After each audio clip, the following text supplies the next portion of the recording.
This episode of Innovation Heroes is brought to you by HPE. If you're in retail, healthcare, financial services, or public sector, and you're under pressure to deploy AI that actually works, reach out. Our team can get you production-ready digital humans in 6 weeks, not 18 months. Visit shi.com/digitalhuman or click the link in the description to book your executive review. I have such a visceral negative reaction to chatbots because I think we all started with that early 2010s chatbot where it wasn't the smartest bot, shall we say. When you start moving into more this digital ambassador or civic ambassador where you can now have that personality, you can have a response that has an engagement. In the world of technology, heroes are everywhere. They're overcoming disruption, delivering sustainable outcomes, and fearlessly forging the future to solve what's next. Join me, Ed McNamara, as we meet the people and businesses driving change in our constantly disruptive world. This is Innovation Heroes, a podcast brought to you by SHI. Bad chatbot experiences drive us all crazy. You type a question, the bot doesn't understand, it loops you through 3 unhelpful menus, and it kicks out a nonsensical answer and then asks you how it did.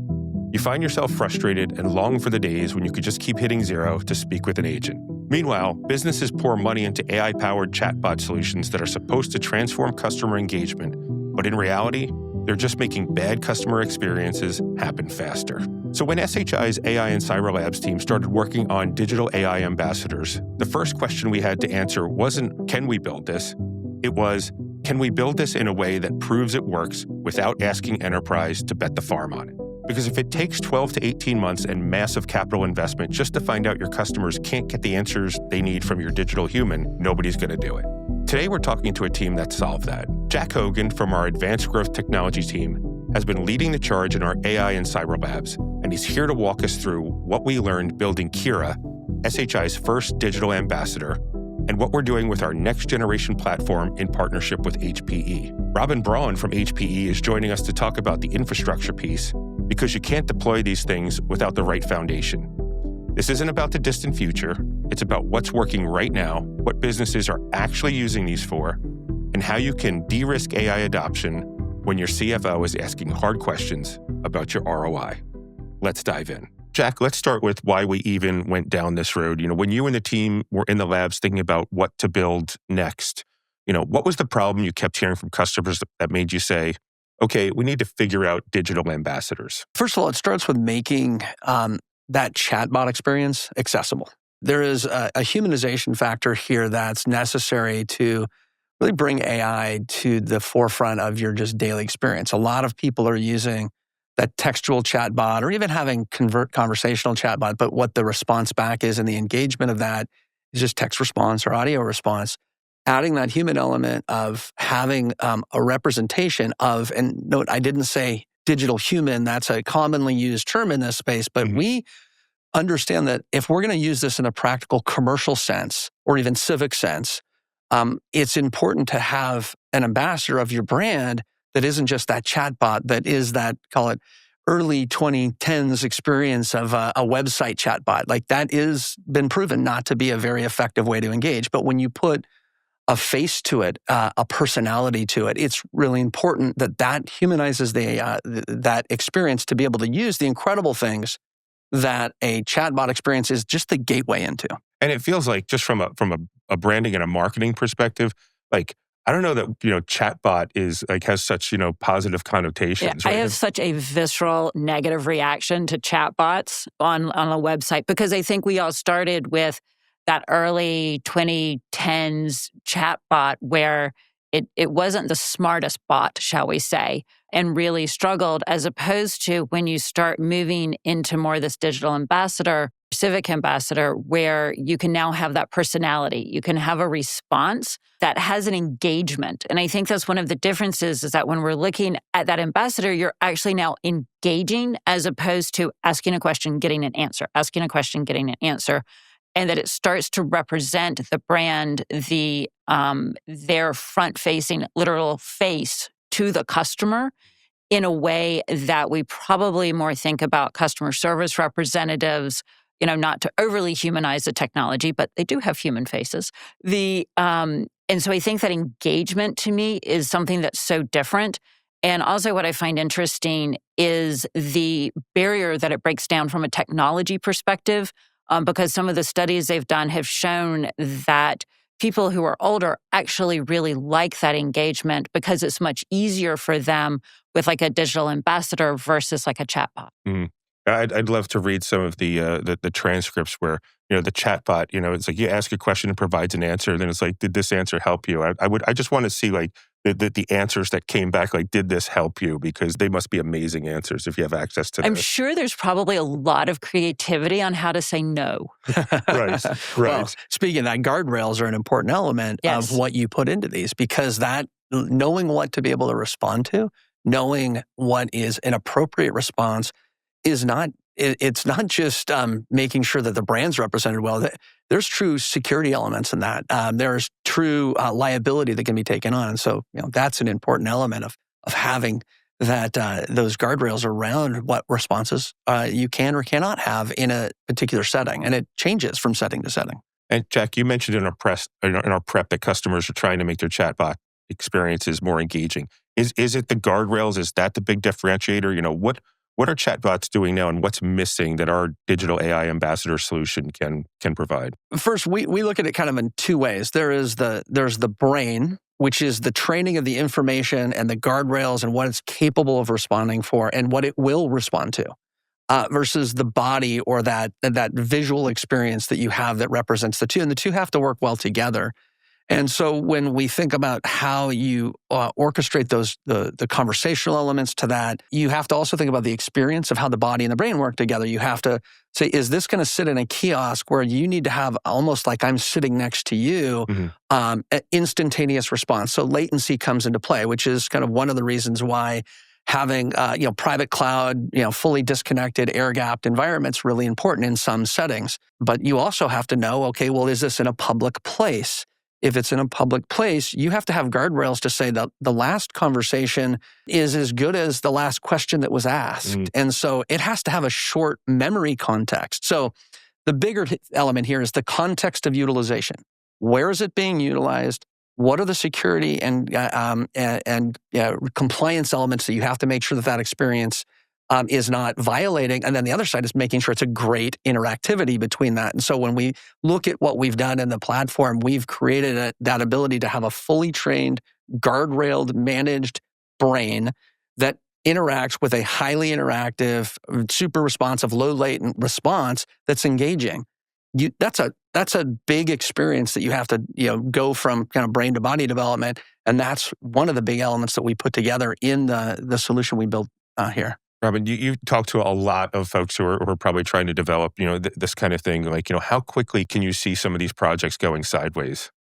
Well, I think that I would view it more how quickly can you go, and then there are ways that you can go sideways. Okay. Because I know in working together, kind of the collaboration with HPE and SHI, going from talking about it in March to being able to announce it at Discover in Las Vegas at the end of June, being able to bring that together on like private cloud AI and what Jack was talking about, how do you keep that in a very secure guardrailed environment?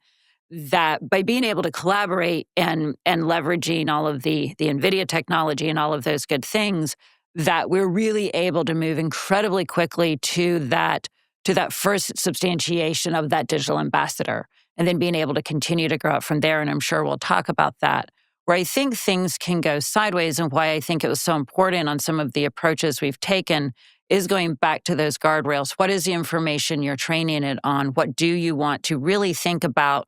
What is the use that ambassador is going to have? And then how do you ensure? Because the first thing people like to do is to go up and try to trip up the ambassador. And I'm like, that's not very nice. It's like everybody picks on like the new kid. And what I look at is that you have to make sure that the second she or he is going to be in the wild, that you have lost all control over what questions are going to come up, what's going to be asked, what they're going to try to have the ambassador do, and being able to ensure that brain that Jack was talking about is robust enough to be able to answer the questions to the detail and level that is needed, but that it doesn't go off task and that it doesn't go into areas that can risk safety and security of the person asking the question or when the response is given. So, Robin, you talked about HPE, NVIDIA, SHI, and the partnership. And Jack, this is let's talk for a second about like where this is actually taking place, because a lot of our listeners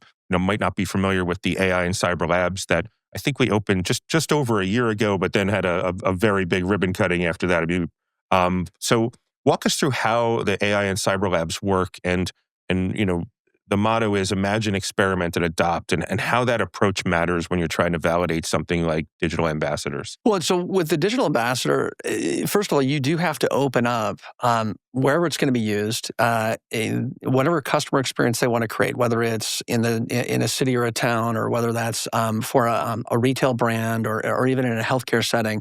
You have to ultimately open up what's possible, and that's what the imagine phase is explaining to them the types of engagements you can create, because each one of these can have its own persona. They can represent a certain part of your business. They can be your customer service agent. They can be your sales agent. They can be your receptionist. And so that imagine phase is really important to open up what's possible. Then you can discover the data that would be necessary to feed and train and guardrail that environment. That all happens in that phase of imagination. But then you have to go take that and validate that it actually works, create the initial prototypes. And that's where our experimentation phase comes in. We build that out of the lab, but we use the tools that we have in this. We have a RAG studio that allows our customers to see the side-by-side responses of what the base LLM that we would be basing off the core ability to just have intelligence or some level of IQ, but then the contextual elements you bring in through the retrieval augmented generation integration, and now adding things like context engineering. That's a tool we have within the AI and Cyber Labs to allow customers to see the side-by-side. Then there's, as I mentioned before, the body part of that, our digital AI ambassador platform, where you start to plug in that brain into the different body experiences, or facial, or in some cases, we don't even need it to look like a human. It can look like whatever your logo is, whatever your brand representative is, and ensure that that meets the standards of marketing, the standards of the business to represent that. And then we take that into the adoption phase, which is where you have to think about what hardware it's running on, where is it running. Are you capable of managing that platform on your day two operations? And so, using something like the GreenLake Managed Private Cloud for AI environment is a great platform to manage that. And the SHI tools that we've built that on now allow you to carry that experience all the way forward. So we have this framework and that methodology. The Digital AI Ambassador is just one example of how we use Imagine, Experiment, and Adopt to move from ideation to adoption at scale. You mentioned a lot of use cases, a lot of different, industries or verticals. How much does it matter that the SHI HPE partnership reaches thousands of customers at this point? Like, does it get easier? Like, every time you do this, it's like, okay, we did this for a retail customer, like SHI's other retail customers. It is now, easier by this magnitude because of the pain that first customer went through. Does that make sense? It does. Well, and I'll give a real world example that we just recently announced, and that's the town of El Colorado. We went through that imagination phase. We opened up our briefings and showed the different solutions. The digital brand ambassador was one of the top 20 use cases that they wanted to be able to represent information about the town of Vail, historic information, what's going on, places to eat, and be able to ultimately create an experience for those that are coming to the visitor center or coming to the library to get better information. In this case, for the town of Vail. Now that we have that, it's a demonstrable way to show this to other cities and towns and counties of how these type of agents can they can reduce the load and cost on managing this type of information and getting it out to those that need it. It can increase the engagement and the feeling from the citizenry of, okay, I'm actually getting something out of this now that's a new and different experience, and really taking a town like Vail to that next generation of how technology is pulling together civic and city information. Here's something we keep hearing. Your CEO comes back from a conference excited about AI digital humans for customer service or patient engagement. Your board wants AI results yesterday, but when IT looks under the hood, it's 12 to 18 months of integration nightmares, compliance questions nobody can answer, and vendor sprawl you definitely don't need. That's why SHI and HPE built the Digital AI Ambassador platform differently. It's a full-stack solution running on HPE Private Cloud AI with NVIDIA frameworks. What makes it work? Everything's pre-integrated and security hardened. Ultra-realistic digital humans with sub-100 millisecond response times, multilingual support, and Section 508 compliance baked in. You go from concept to production in 6 weeks. And it's already delivering results. Retailers are seeing 15% higher conversion rates. Healthcare systems cut missed appointments by 30%. Financial services reduce support costs by 10 to 25%, while freeing up agents for complex problem solving. If you're ready to move AI from pilot purgatory to production, visit shi.com/digitalhuman or click the link in the description to request a demo at SHI's AI and Cyber Labs. Robin, we talked about, who it's being done for, where the work is being done, but let's talk about what it's being done on, right? And, we chose to build this on HPE's private cloud AI infrastructure. From your perspective, what makes your platform the right foundation for enterprise who want to experiment with digital ambassadors and without that massive, upfront investment that they might be thinking is necessary? Well, I think there's several parts of that platform that really help with the development, but also I think looking at the day two, which I think is so important. When you start to look at private cloud AI it's jointly engineered with NVIDIA so that it has the NIMs, it has that supporting infrastructure already pre-integrated and built in. It has a fully integrated AI stack so that when you start to look at, and it's lifecycle managed altogether so that you become much easier for that care and feeding over time as you can lifecycle manage it all together. But I think really it goes to that core of it also can be done in a complete standalone environment. It can be behind their firewalls, on-prem, connected to their data in a secure fashion so that when you think about just the blocking and tackling of how you're going to implement this, it can be there connected to the town or cities or insert your favorite brand here, data behind their firewall, and also can work in a standalone environment if needed, so that since you have that flexibility, you can have everything running there securely, then tied together with SHI and that ability to build out that experience that the customer is looking to build out on that infrastructure that's kind of tried and true and ready for the enterprise, and then that you can lifecycle manage it across it. So it's not theoretical. Like people have seen this. I know you both said that Kira, our digital brand ambassador, made its debut at HPE Discover. What did people think when it went in front of them for the first time? Yeah, I think the reactions we got were really, really awesome. And it opened up that engagement. People wanted to have this experience. They wanted to see what it was like. I mean, this was a life-size character that you can interact with. Mm-hmm. And I think there was amazement in, one, proving out things like guardrails. So I think it was great to show both the interactivity and the answers that it could give and the thoughtful answers it gave. And you demonstrated why having a solution like this that could run fully disconnected, fully air-gapped, can be useful. And then, of course, the experiential element. A lot of these chatbots are slow in their responses. They're not very engaging because when you're sitting there waiting for the question to be responded to, if it's not answered very, very quickly. Right. So we were able to demonstrate each one of those things, and seeing the responses from the users were incredibly positive. How important is the interface and the speed of response? Because we're trying to get it to replace things that are, functions that are now being performed by humans. And when we get slow responses from people on the other end of a phone, we start already calculating how much am I going to validate this response? Like it matters, like how quickly this comes back. It very much matters. And I think there's two parts that really matter in kind of that human interface dynamic. One is the gestures, the subtle face changes, like all of those expression pieces that we kind of don't think about but do every day and that we expect from people every day.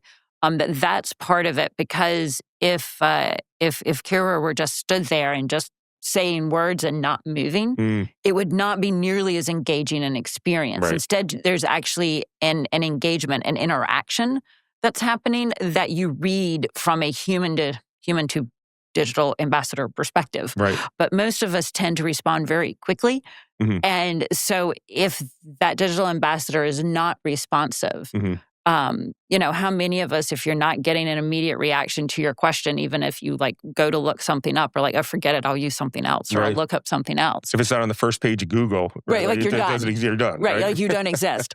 And it's very much that same type of reaction is like when we're talking here, we're all talking and we're like immediately following up. And we expect that of whoever is on the other end and responding. Mm. And so I think that latency, that ability to be able to understand, have been pre-trained on so much of that knowledge so that you can have that immediacy of being able to respond, of being able to bring back contextualized conversational information for someone is of like top importance. This seems like it's right in your wheelhouse because this is all the infrastructure, the supporting infrastructure that's going to, it has to provide this experience. And I guess there's this tension between how fast can we get this deployed versus how fast can we actually get value from it. And how do you think that distinction is when it comes to digital ambassadors? Like what's like fast to business outcomes really mean, in practice, from the day that you say we're going to do this to the day that it's delivered? Like how do you balance that tension? I think when you're looking at it, and I'm always a big, how do we crawl, walk, run? How do we define the first set of use cases and what we're solving first, which may not be the entire vision of where you want to go, but how do we fundamentally contain that first use case and first use of the digital ambassador so that it has value, you can get feedback, but maybe it's not doing everything you've ever imagined a digital ambassador to do so that we can move with speed, we can move with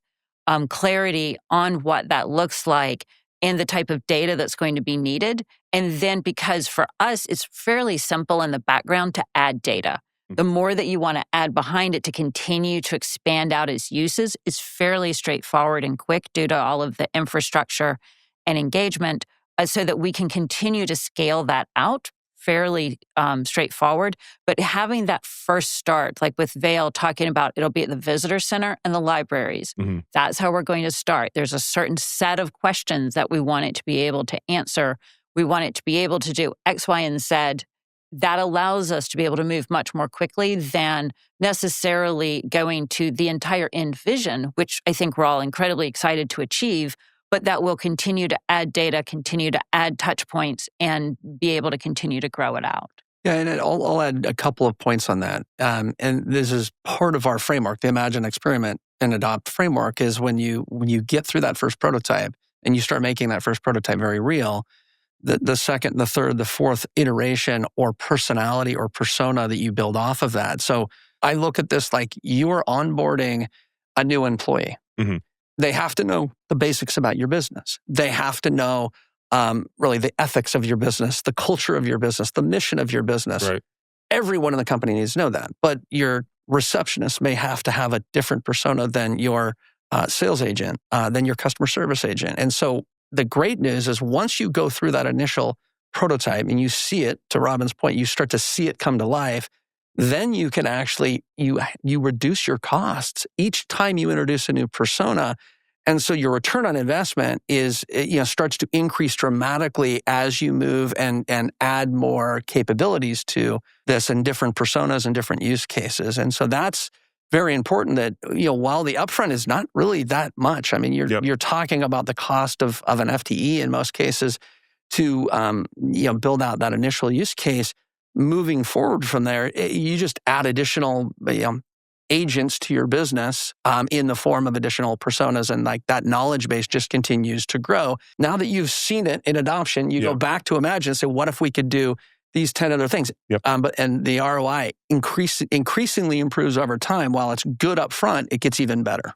And you were talking about personas, but we're sitting here in central New Jersey, just less than an hour outside of New York City, and we've got a fairly big event coming, at the beginning of this summer, which is going to bring, people with speaking 160 plus languages, coming to town and needing information, right? So there's that, and then out on the West Coast, there's going to be, a couple of years we got some Olympics that are going to be happening out there. So like the cultural and linguistic intelligence like matters, right? But it's the interaction, it's the overhead of carrying, people who are bilingual within your company. I mean, how I feel like we're not even really scratching the surface for how big that is, right? Well, so the international language translation and take this into even further, those that have impairments of vision or audio, Right. being able to create different engagement points of how this AI technology can be applied. You create one use case and you can translate it into hundreds of languages, and you can make it compliant. You can make it accessible. That's the power of having this be an AI-driven engine behind it.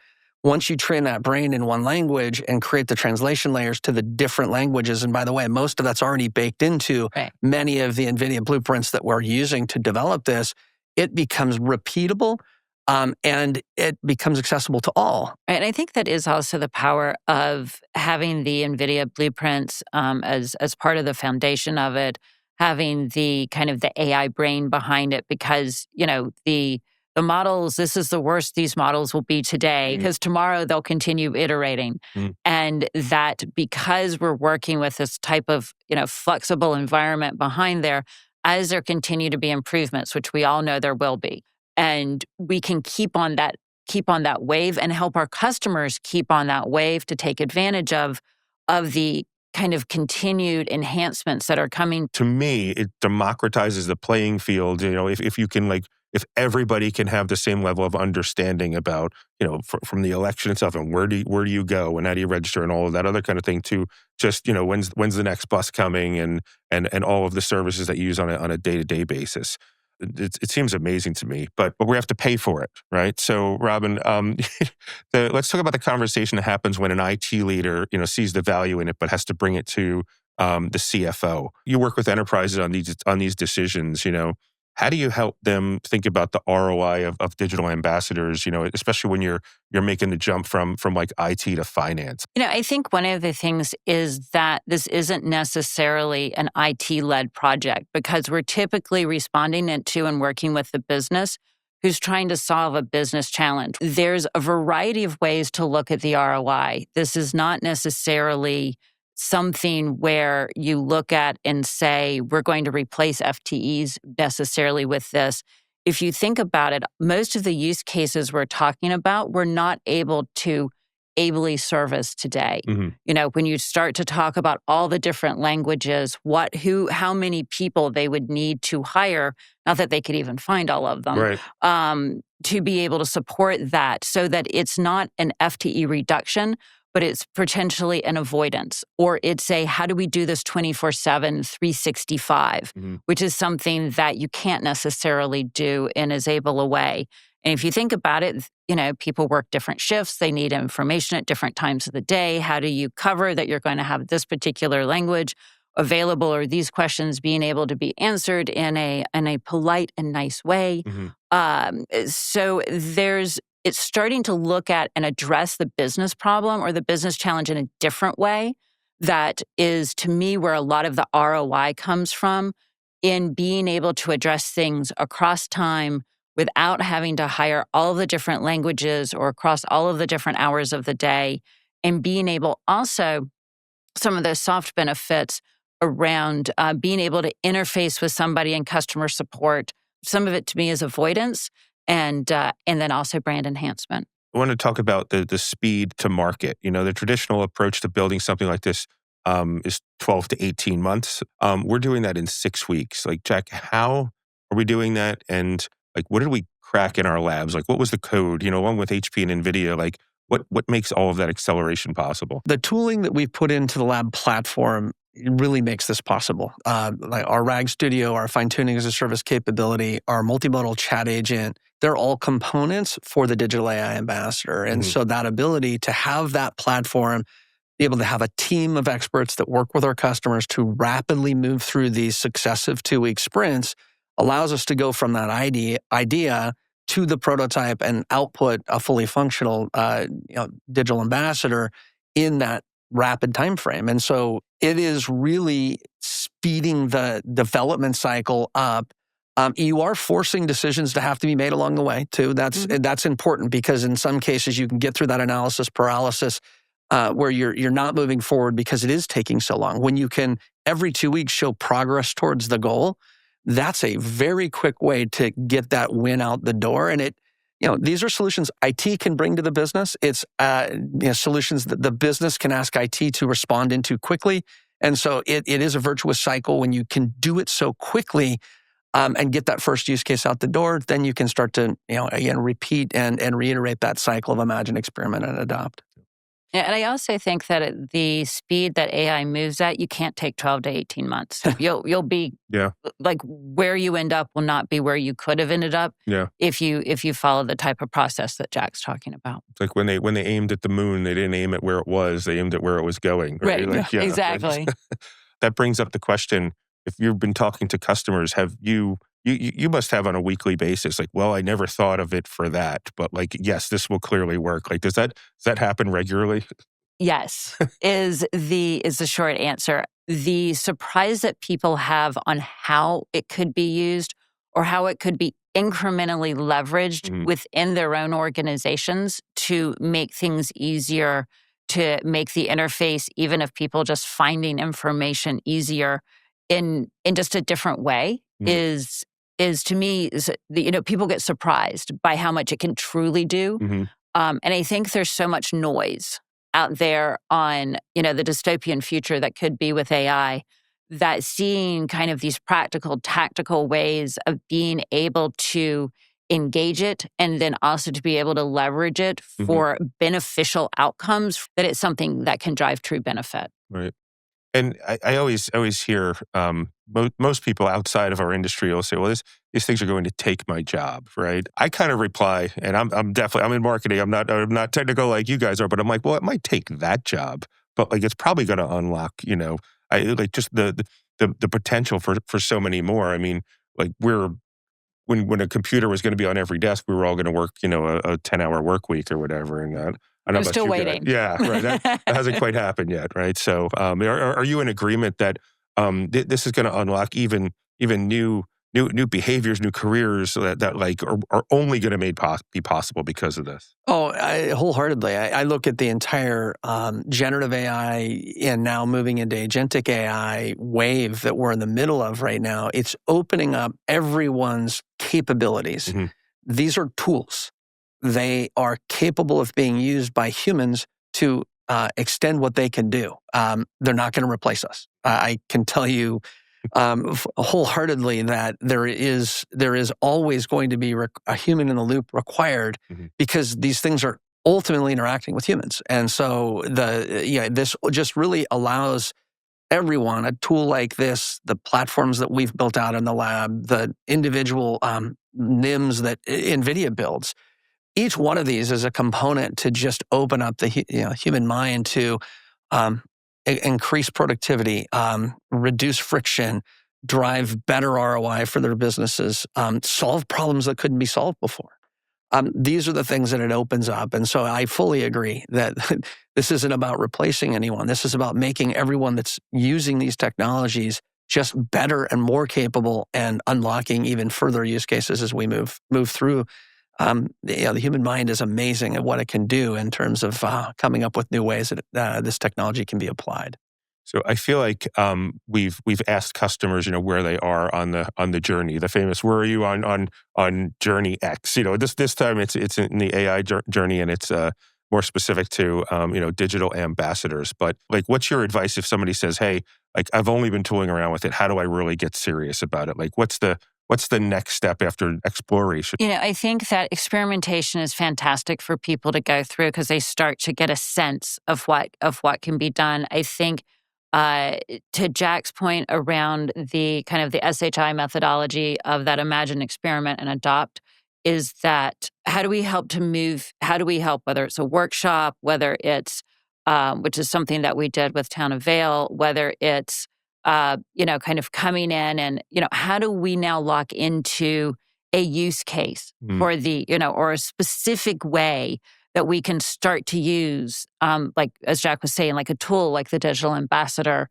The great thing is AI can do so much. The problem is AI can do so much. And if you don't focus in and actually move it and focus to go from not just piloting, but now taking it into production and being able to truly leverage it and understand, go through what is that conversation of what are the KPIs? We were talking about how do people justify it? There's going to be cost avoidance. There's going to be brand enhancement. But how do you measure that? How do you look at that? How do you deploy it to be able to do that? How do you communicate what you're doing? So I think that that's where having, the partners in HPE and SHI to be able to support them is really helpful. But starting to say, okay, there's analysis paralysis. Like at some point, if you do something, maybe you get it like 80% right. But the great thing is that we're there working hand in hand with them to be able to tweak it so that they can continue to go to the, all of a sudden, what I love is that you start to unlock but what if? And being able to now grow and build upon that first use case.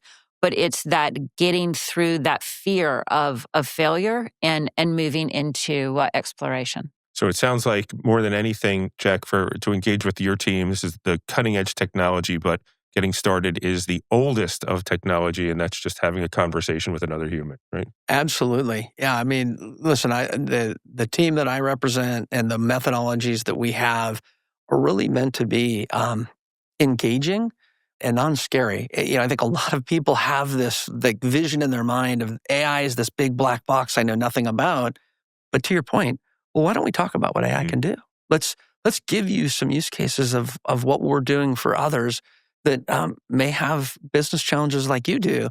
And it's amazing. AI isn't a black box. It's not scary. It's just a conversation to say, here's what's feasible with today's technology. And SHI is there to be with you all the way through. We work with the best partners in the world in HPE and NVIDIA. We're there as your trusted advisor all the way through. And so that conversation is the most important way to get started. Well, this conversation was a great way to get started. So Jack Hogan with SHI, Robin Braun, HPE, thank you so much for being here today. Oh, Thanks, you. Ed. Appreciate it. There's a difference between theory and practice. We could have had a theoretical conversation about the future of AI customer engagement, about what might be possible someday. But that's not what this was. This was Jack and Robin talking about what they actually built, tested, and how we're seeing customers use it in the real world. The chatbot problem is real, and so is the customer dissatisfaction that it can cause.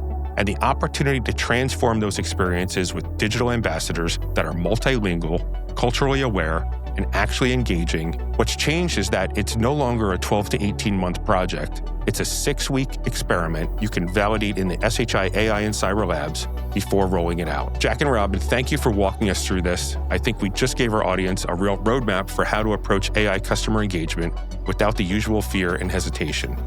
For anyone listening, if you want to learn more about our digital AI ambassador platform or see Kira in action, visit shi.com. We'll have all the links in the show notes. This is Innovation Heroes. I'm Ed McNamara. Thanks for listening.